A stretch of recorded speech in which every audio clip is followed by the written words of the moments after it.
सुप्रिया सुळेंच्या बोलण्यामध्ये आणि आम्ही जे बोललो ते त्यांच्या ऐकण्यामध्ये मला असं वाटतं कुठेतरी गॅप मला दिसते आहे. केंद्र सरकारने वारंवार घरगुती गॅसच्या संदर्भात कुठलाही तुटवडा नाही.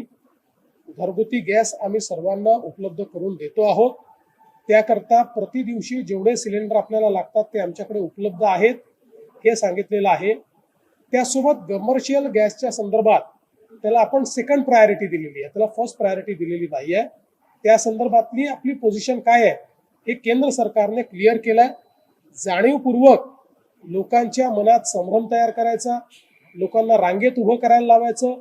भीतीपोटी जेव्हा लोक रांगेत उभे राहतात किंवा सिलेंडरचं साठे बाजार किंवा आपल्या घरी एक सिलेंडर असताना परत एक अजून घेऊन ठेवा की बाबा अन्यथा उद्या जर टंचाई झाली तर काय करायचं, हे जे भीतीपोटी अनेक वेळा लोक करतात, या गोष्टी होऊ नये म्हणूनच केंद्र सरकारने स्पष्टपणे सांगितलंय की एक सिलेंडर मिळाल्यानंतर 23 दिवसाच्या अंतरानेच दुसरं सिलेंडर तुम्हाला त्या ठिकाणी प्राप्त होऊ शकेल, हे क्लिअर कट सांगितलं.